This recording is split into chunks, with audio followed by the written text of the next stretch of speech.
journal. Hélène Assabi. Mesdames et messieurs, bonjour. Merci de nous rejoindre pour le journal. Au sommaire, augmentation du nombre des députés au Togo. Il passe de 91 à 113. Cette modification entend notamment pallier les difficultés d'accès aux populations dues à la situation géographique de certaines circonscriptions électorales. Le Togo commémore ce mercredi 24 janvier le 50e anniversaire de l'attentat de Sarakawa, 50 ans après qu'est devenu le site de Sarakawa à découvrir dans ce journal. Autre événement, toujours ce 24 janvier, la Journée mondiale de l'éducation. L'édition 2024 est placée sous le thème « Apprendre pour une paix durable ». Comment l'éducation peut-elle contribuer à une paix durable? Dossier à suivre dans cette édition. Et puis, sport football, le journal de la CAN, Côte d'Ivoire 2024 et la célébration aujourd'hui des sportifs féminins. Nous ferons un zoom sur les éperviers dames.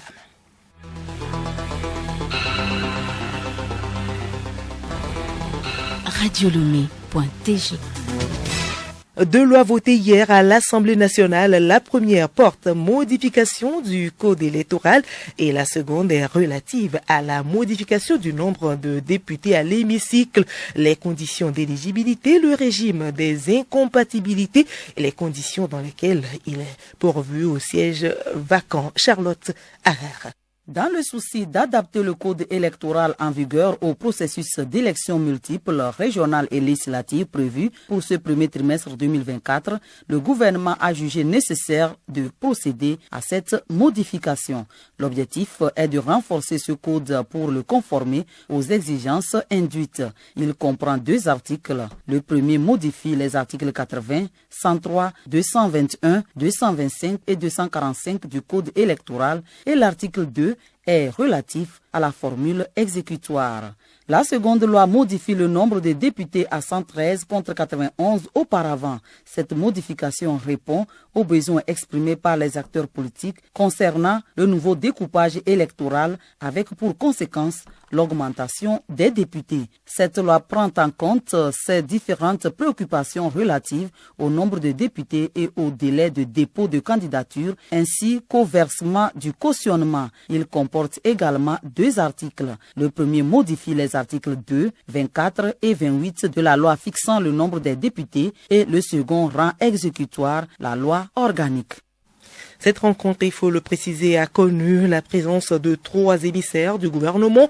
Il s'agit du ministre en charge des relations avec les institutions de la République, Christian Trimois, du ministre délégué auprès du ministre en charge de l'administration territoriale, chargé du développement des territoires, Essomanam Adiba, et Awate Odabalo, chargé de l'administration territoriale et de la décentralisation.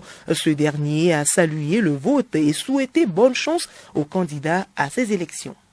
Je voudrais saisir cette opportunité pour vous exprimer mes sincères remerciements et la gratitude du gouvernement pour la célérité avec laquelle vous avez examiné et adopté ces lois. Par ce vote, vous venez de donner au gouvernement et aux autres institutions de la République un instrument juridique qui vise à renforcer le code électoral en vigueur pour le conformer aux exigences induites par le nouveau contexte. Le gouvernement, au regard des principes démographiques, géographiques et la réalité du terroir, ainsi que la nécessité d'éclater certaines circonscriptions électorales afin de permettre à chaque préfecture de devenir une circonscription électorale, a jugé de porter ce nombre de 91 à 113. À l'ouverture des travaux, la présidente de l'Assemblée nationale, Chantal Yawadibodi-Tchegan, a situé le contexte de cette session et appelé les uns et les autres à un engagement pour la réussite des travaux. Cette session extraordinaire, convoquée à l'initiative de la majorité absolue des députés, conformément à l'article 55 alinéa 8 de la Constitution, porte sur un ordre du jour précis. Les deux projets de loi ont été déposés sur le bureau de l'Assemblée nationale. Le 19 décembre 2023, l'objectif principal est d'adapter notre législation à l'évolution démographique ainsi qu'aux contraintes géographiques en vue de parvenir à des solutions concertées pour l'organisation apaisée des élections législatives et régionales. Avant d'ouvrir la présente session extraordinaire, je voudrais rendre hommage au président de la République, son Excellence M. Foressa Zimania Singbe, pour la dynamique constante impulsée aux réformes institutionnelles visant la consolidation de notre démocratie. Les travaux de cette session extraordinaire ont été clôturés après le vote de ces deux lois relatives aux élections. Et toujours dans le cadre des préparatifs des élections régionales, les membres de la Chambre administrative de la Cour suprême du Togo ont démarré depuis lundi un atelier de 4 jours consacré à la relecture interne des tests relatifs au contentieux des élections locales et régionales. Compte rendu à Tikouyaou de Atop Palimé.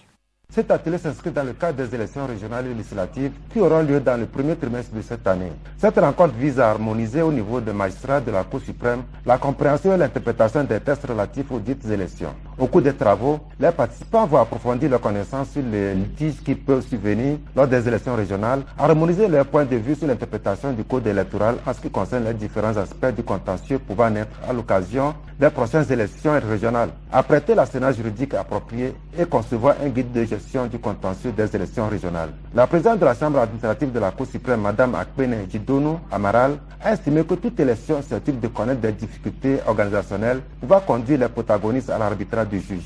Elle a précisé qu'en ce qui concerne les élections régionales, dont la particularité est qu'elles s'organisent cette année au Togo pour la première fois, il n'y a pas de doute que l'on s'attende à des incompréhensions pouvant amener le juge à se prononcer. Atop Palimé à Tikouyaou pour Radio Lomé.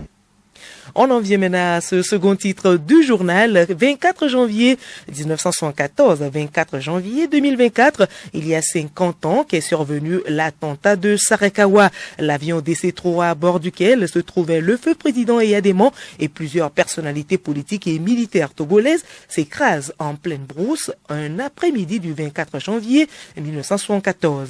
Miraculeusement, le père de la nation sort indemne alors que plusieurs personnes avaient trouvé la mort. Retour sur les faits avec vous, Alice Berthe Barandao.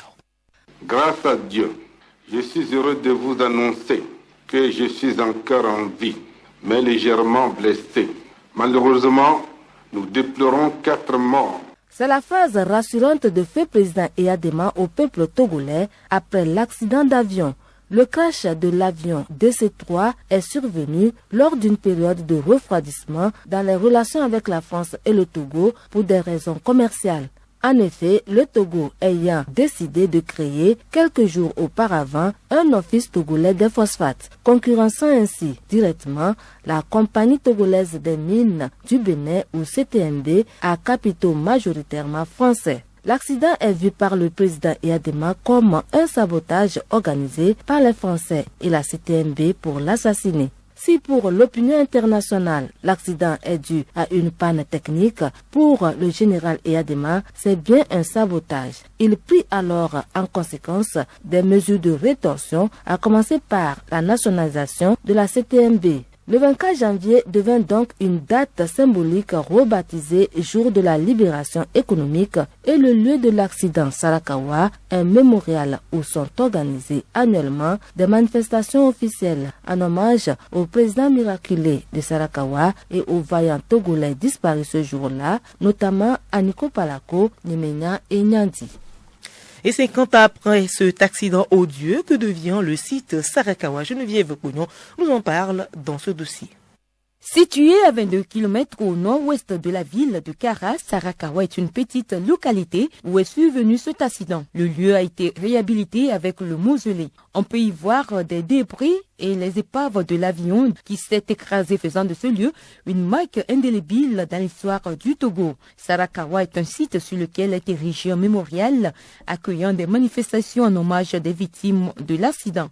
Le mémorial est au cœur d'une petite place composée d'une statue du général Eyadéman debout, entouré de 3 autels ornés par des photographies dédiées aux généraux morts dans l'accident. Le site est un lieu qui attire la curiosité des visiteurs dans la localité. Au-delà de son aspect touristique, le gouvernement togolais prévoit construire un barrage à but multiple à Sarakawa, à 4 km de la rivière Kara. En tout cas, le nom Sarakawa restera à jamais gravé dans les esprits des Togolais.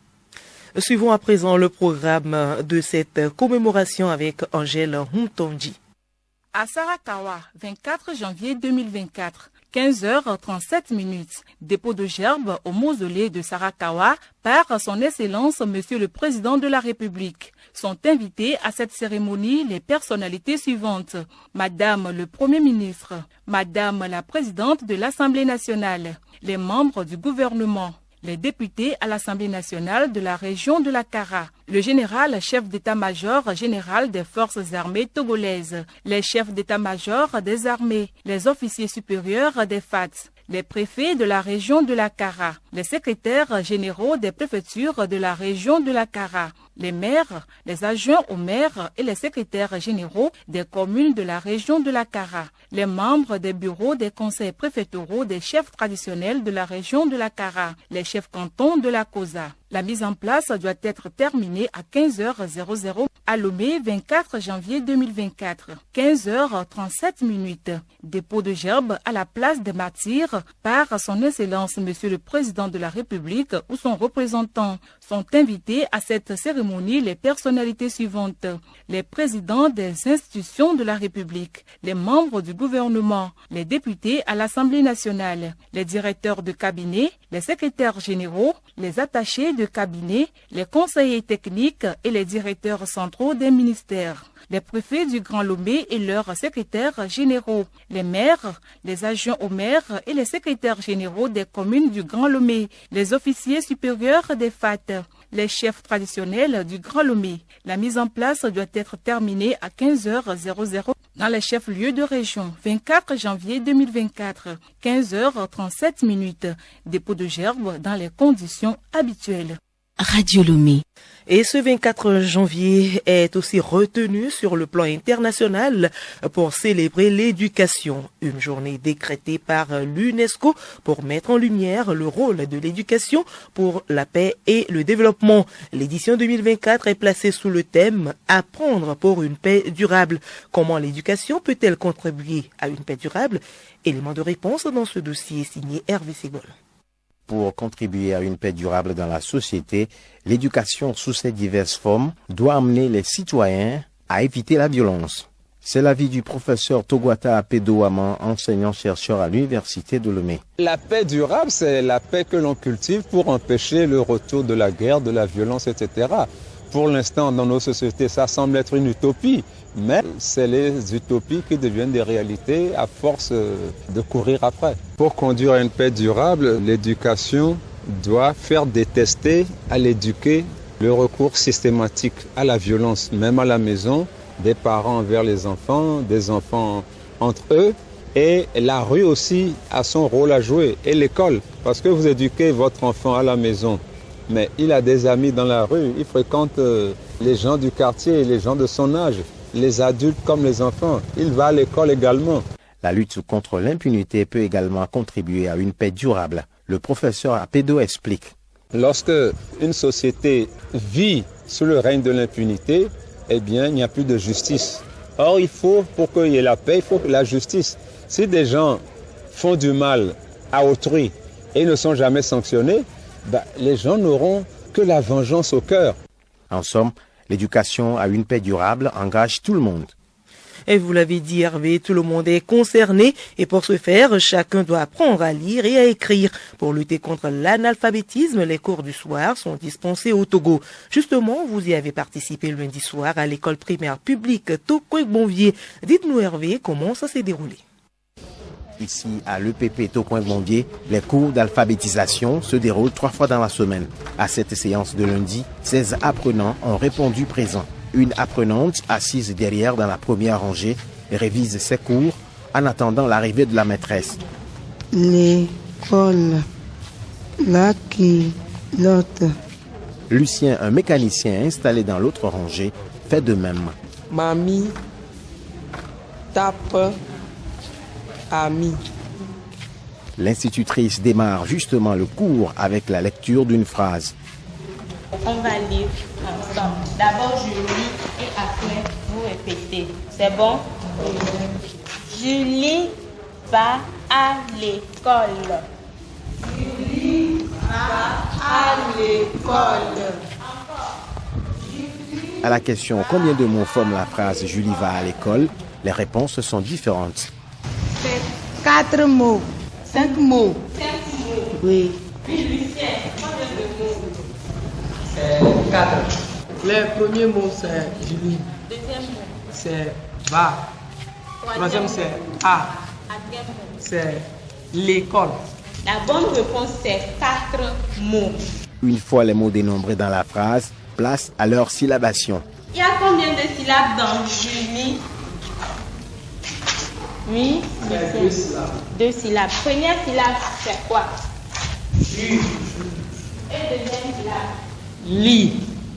Donc la syllabe ju est formée de je et u. On va former ensemble les syllabes avec je. On y va ensemble. Je, o, jo. Les élèves passent au tableau à tour de rôle. Je, o, jo, je, a, ja, jo, ja, je. La séance de cette nuit s'est déroulée dans une bonne ambiance. Quelques-uns des apprenants évoquent les connaissances acquises. J'ai maîtrisé un peu de syllabes. Consonne avec voile, ça fait syllabe. Exemple, si on prend je avec i là, ça fait j. Madame, c'est le premier jour. Comment vous avez trouvé le cours? C'est spécial. Qu'est-ce que vous avez appris ce soir? On a appris à le syllabe je, i, j. Je, I, J, je, U, J. Et ce 24 janvier, on a également pensé au sport. C'est la journée du sport féminin. L'objectif est de permettre au sport féminin de gagner en visibilité et contribuer à sa meilleure représentation dans les médias. Qu'en est-il au Togo? John Badayi nous en parle. Ici au Togo, des efforts ont été faits dans ce sens. Le sport féminin est en de très bonnes mains. Déjà, le ministre des Sports et Loisirs est une femme au nom de Lili Bessi Kama. Elle est médecin lieutenant-colonel des forces armées togolaises et présidente de la commission médicale de l'International Handball Federation. Elle détient le portefeuille ministériel sportif depuis le 1er octobre 2020. Font aussi la fierté du Togo de par leurs exploits dans le sport, mesdames, Thérèse Maheza Anaming, une athlète qui fait parler d'elle en termes de statistiques. En 5 ans d'activité, elle a remporté 22 des 29 compétitions de semi-marathon, en plus de plusieurs trophées et médailles. Spécialiste du semi-marathon, elle s'aligne également sur le 5000 mètres. Le 26 juin de l'année passée, elle a remporté le meeting de Louga. Naomi Elise Akapo, elle est aussi une athlète togolaise spécialisée dans la course de haies. Elle remporte sa première médaille internationale lors des Jeux de la solidarité islamique de 2021 en 100 mètres haies. L'autre dame dont la compétence franchit depuis des années les frontières est Lawson Kai Ogba, arbitre international FIFA. Elle est depuis dans les méandres de la FIFA. D'autres emboîtent avec satisfaction son pas, notamment Amedome Vicentia, pour ne citer que celle-là. Nous ne finirons pas sans parler de l'équipe nationale féminine du Togo, dirigée d'une main de fer par Madame Kai Tomichi, entraîneur actuel des éperviers dames. Elle est devenue la première entraîneur à qualifier le Togo pour la Coupe d'Afrique des Nations féminines Maroc 2022. Elle est membre de la commission femmes et sport du Comité national olympique togolais. Beaucoup de courage à toutes ces femmes qui font la fierté de notre pays, le Togo. Et faire du sport améliore la santé, une priorité de cohésion sociale. Fort de cette idée, le chef de l'État, Faure Sozimna Singbe, à travers le projet de l'assurance maladie universelle, ne veut laisser personne sans soin au Togo. L'assurance maladie universelle prendra en compte les familles polygames. Suivons les explications de Jean-Marie Tessi, ministre de l'Accès universel aux soins. Le système ne veut laisser personne au bord de la route. Le chef de l'État a insisté dessus. Le principe est que la contribution que chacun va faire permettra de supporter jusqu'à 6 personnes. Si quelqu'un cotise 5 000, les 5 000 supportent jusqu'à 6 personnes. Le père de famille, la mère de famille et jusqu'à 4 enfants mineurs. Mais nous avons conscience également que sur notre territoire, il y a des familles qui ont plus de 4 enfants mineurs. Donc, il est prévu l'incorporation de chacun des enfants avec une petite prime encore plus petite que la contribution de départ par enfant. La même règle s'applique pour les familles polygames. L'État togolais reconnaît la polygamie. C'est donc logique que le dispositif est prévu également que si jamais un homme a plusieurs femmes, qu'on puisse incorporer les autres femmes. De toute façon, comme les femmes sont a priori des adultes, quel que soit leur nombre autour d'un homme, elles seront dans le dispositif. Et les titres du journal de la CAN. Pour terminer, la CAN fait encore des surprises avec l'élimination de l'Algérie. On célèbre aujourd'hui, vous l'avez suivi tout à l'heure, les sportifs féminins. Vous suivrez le zoom sur les éperviers dames. Le point de vue de Kevin Denke sur la non-qualification du Togo pour cette CAN 2024 sera également au menu du journal de la CAN qui sera présenté tout à l'heure par Alou Noyoé et toute son équipe.